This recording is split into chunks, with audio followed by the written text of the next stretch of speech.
Good evening. You're now with me, Razi Ahmad, for TVS Nightline. We begin with this story.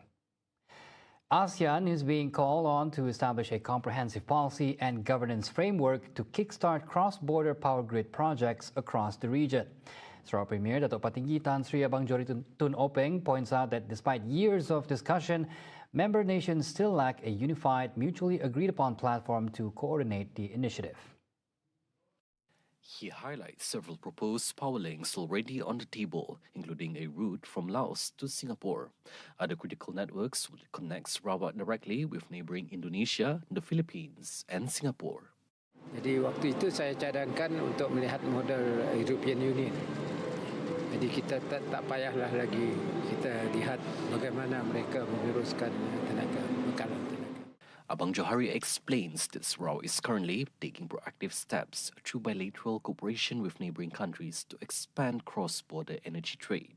These efforts, he noted, have the potential to become an integral part of a broader ASEAN power grid once the regional framework is officially realised. Kita ada bilateral di antara kerjasama kolaborasi di antara Indonesia dengan kita, di mana kita membekalkan tenaga kepada Kalimantan Barat, dan juga kita mengambil equity di Kalimantan Timur menerusi SEB, dan juga kita mengembangkan bekalan kepada Sabah dan seterusnya dari Sabah mungkin ke Filipina ataupun ada route lain ke Filipina. Tetapi memang kita sudah ada perbincangan dengan Brunei untuk kita membekalkan tenaga Brunei. Sementara itu, perbincangan sedang berjalan membekalkan tenaga ke Singapura. Hanya menunggu keputusan untuk koridor, kabel koridor. On the next steps, Abang Johari says the matter will be brought to the federal government for follow-up action via Deputy Prime Minister Dato' Amar Fadilah Yusof to facilitate engagement with the ASEAN countries involved. On a different note, Abang Johari says ammonia will be used to resolve challenges to logistics related to hydrogen transfers, especially to other countries. During transportation, the clean energy will either be converted into ammonia form, liquefied hydrogen form, or in hybrid form where it exists as both ammonia and hydrogen. Kita bincang secara detail lah. Kerana hidrogen sekarang ni yang masalahnya logistik. Tapi logistik boleh dilaksanakan menerusi pengeluaran amonia. Satu daripadanya. Selain daripadanya ialah hybrid. Jadi saya fikir dari sudut logistik tidak masalah. Walaupun mungkin liquefied hydrogen boleh, tapi dia tidak compression. Jadi ini teknikal, biarkan orang yang pakar dalam ini.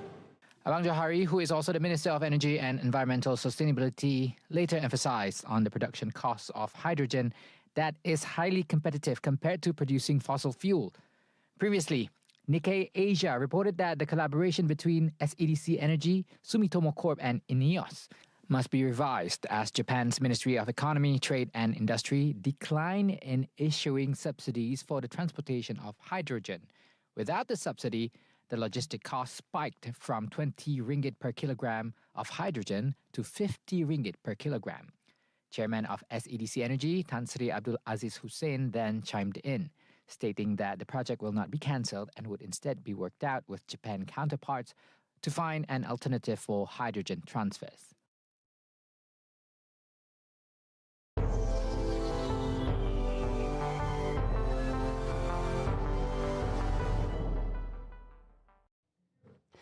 Palestine has announced a grim reality today when Israel began deploying its forces to expand their control over Gaza as much as 70%. This will essentially exacerbate forced displacement, restricting humanitarian access and worsening what is already a living hell for many Palestinians defending their land. An update from the Palestinian Prime Minister's office: resources are scarce, including clean drinking water, healthcare and essential supplies such as water service and food.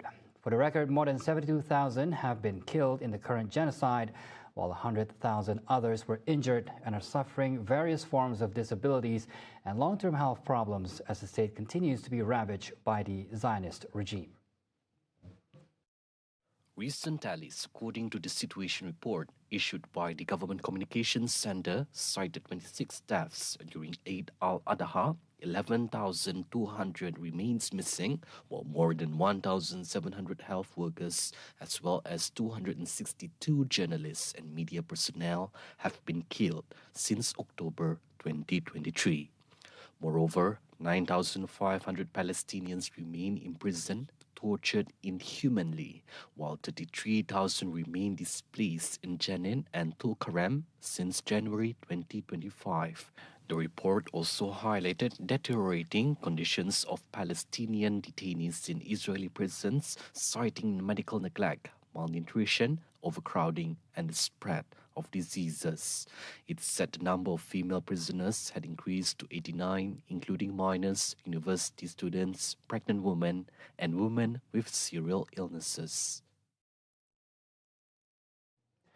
A century has passed and Russia plans to revisit a project that would connect itself to the state of Alaska in the U.S. General Director of Russian Direct Investment Funds, Kirill Dmitriev, in an interview during the recently held St. Petersburg International Economic Forum, or SPIEF, described details on the project, a tunnel beneath the Bering Strait that would connect Russia's Chukotka region. The design phase of the underwater tunnel has begun following an agreement reached during SPIEF 2026.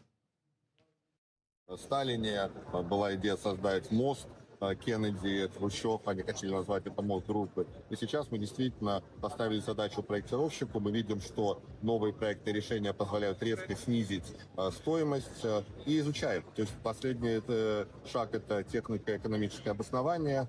Мы даже заинтересовали ряд коллег из, скажем так, Азии тоже поучаствовать в проектировании. Поэтому будем вас информировать о дальнейшем. Detailing further, Dmitriev said the U.S. are aware of the project, although recent dialogues have not been held.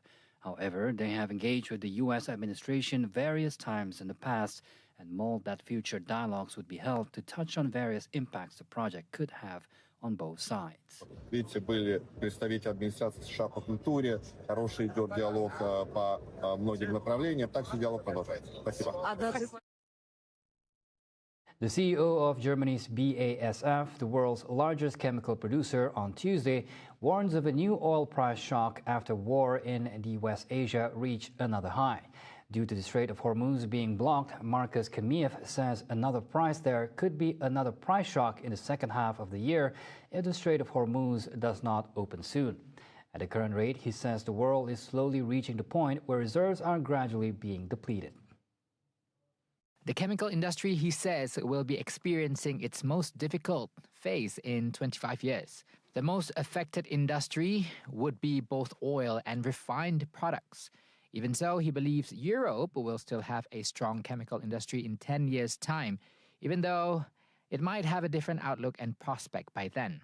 The company recently announced that fixed costs in its core business are to be cut by up to 20%, accompanied by further job cuts, as Kamiev looks to refocus BASF more strongly on its core business.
The global community is being warned not to ignore pervasive social inequality as the world rapidly enters the era of AI and digital transformation.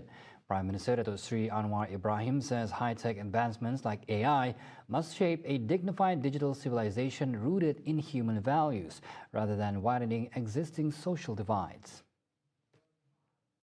Because we are not prepared to face the inconvenient truth. What is it? To justify this new obsession and turn a blind eye to the gross social inequities in our cities, in our backyard, in our countries, in our regions and the world. And the expanding gap between the very rich, very powerful, and the downtrodden and the weak. Delivering a special lecture titled Human Values in the Man-Machine Civilization during a visit to the University of Tokyo today, Anwar highlighted the growing disparity between the wealthy and powerful and the weak and oppressed, criticizing exploitative practices carried out under the guise of technological progress. Meanwhile, the Prime Minister says Malaysia urgently needs more multidisciplinary graduates to ensure the future workforce can tackle complex global challenges effectively. He stresses that a holistic, cross-disciplinary approach is essential to equip graduates with both technical skills and a deep understanding of ethical and human contexts. But I commend you because you promote this issue of integration, multidisciplinary studies, which is critical to our life and our civilization. The Prime Minister is on a 3-day official visit to Japan until tomorrow, wrapping up bilateral engagements and attending the 31st Nikkei Forum. The ringgit remains among the best-performing currencies in the region this year, supported by strong investment inflows and Malaysia's economic fundamentals, despite heightened global uncertainties. Second Finance Minister Datuk Sri Amir Hamzah Azizan says the local currency continued to record positive gains against the US dollar year-to-date and had also performed favorably against several regional currencies. Amir Hamzah says the strength of the ringgit was underpinned by continued investor confidence in Malaysia's economy, reflecting in strong foreign direct investment (FDI) and domestic direct investment (DDI) activities. He adds the ringgit has reached the highest level of incoming approved investments. The Malaysian Investment Development Authority (MIDA) issued the first quarter numbers yesterday, and the ministry are currently working on delivering them. He also notes that domestic investments had also remained robust, with DDI slightly exceeding FDI in terms of total investments in the country.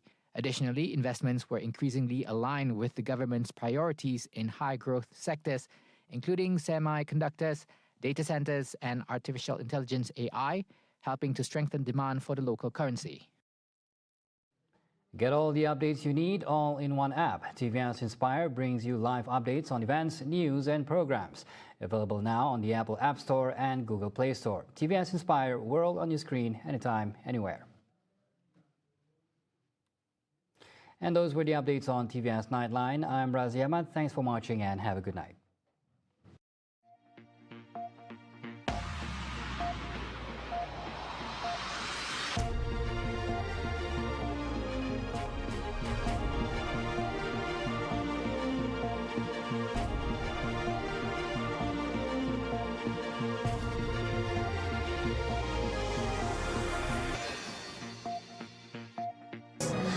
Nampak butterfly, barulah berseri. Nampak?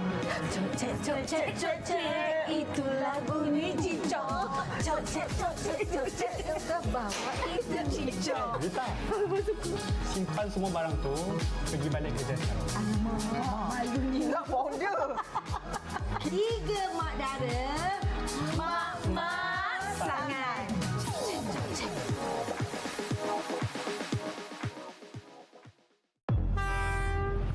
Jangan terlalu yakin.